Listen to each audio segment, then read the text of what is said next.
Viernes, 16 de mayo de 2025. Materia penal. Tesis jurisprudenciales y aisladas. 1 de 2.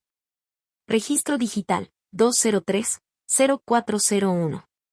Tipo, aislada. Demanda de amparo indirecto promovida por una persona privada de la libertad en un centro penitenciario. Es oportuna si se presenta dentro del plazo legal en la oficina pública de correos del lugar de residencia de un familiar.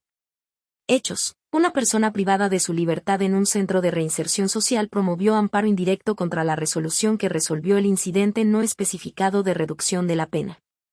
La demanda fue suscrita por el quejoso y presentada por un familiar en la oficina del Servicio Postal Mexicano Correos de México de diversa localidad a la del centro de reclusión. El juzgado de distrito la desechó de plano al considerar que su presentación resultó extemporánea.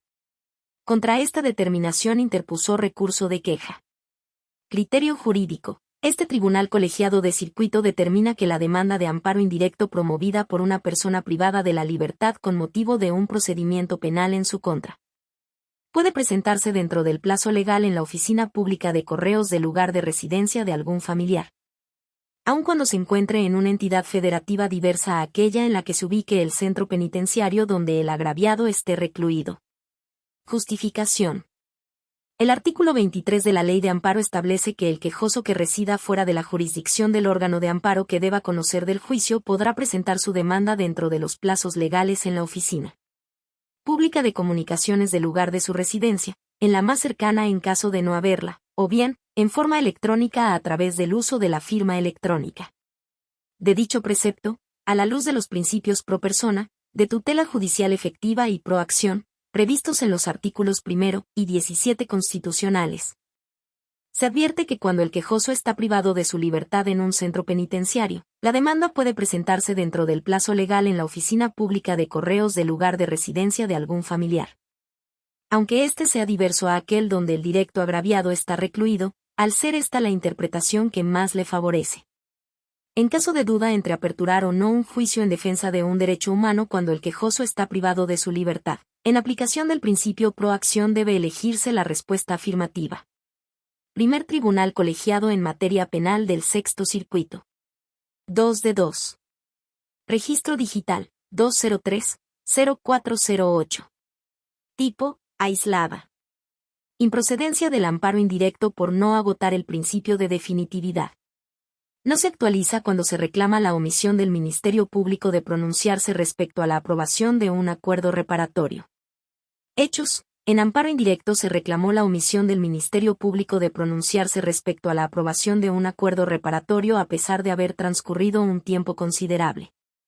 El juzgado de distrito concedió la protección federal para que la autoridad ministerial determinara lo conducente.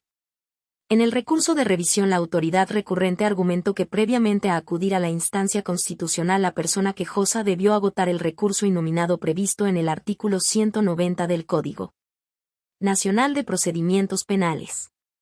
Criterio jurídico.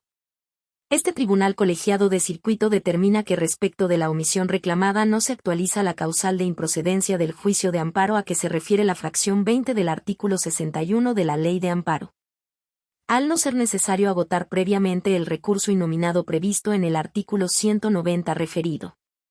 Justificación. La ley no establece la procedencia de recurso alguno contra la omisión o negativa de la autoridad ministerial de acordar el acuerdo reparatorio celebrado entre las partes en una carpeta de investigación.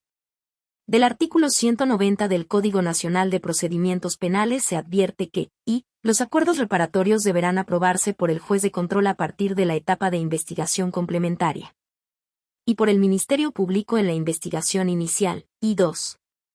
En este último supuesto las partes tendrán derecho a acudir ante el juez de control dentro de los 5 días siguientes a que se haya aprobado el acuerdo reparatorio, cuando estimen que el mecanismo alternativo de solución de controversias no se desarrolló conforme a las disposiciones previstas en la ley de la materia, interponer el recurso innominado.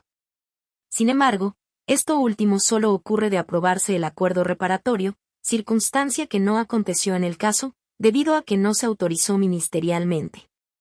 Por tanto, al no ubicarse en el supuesto de que pueda ser recurrido, no existe obligación de colmar el principio de definitividad.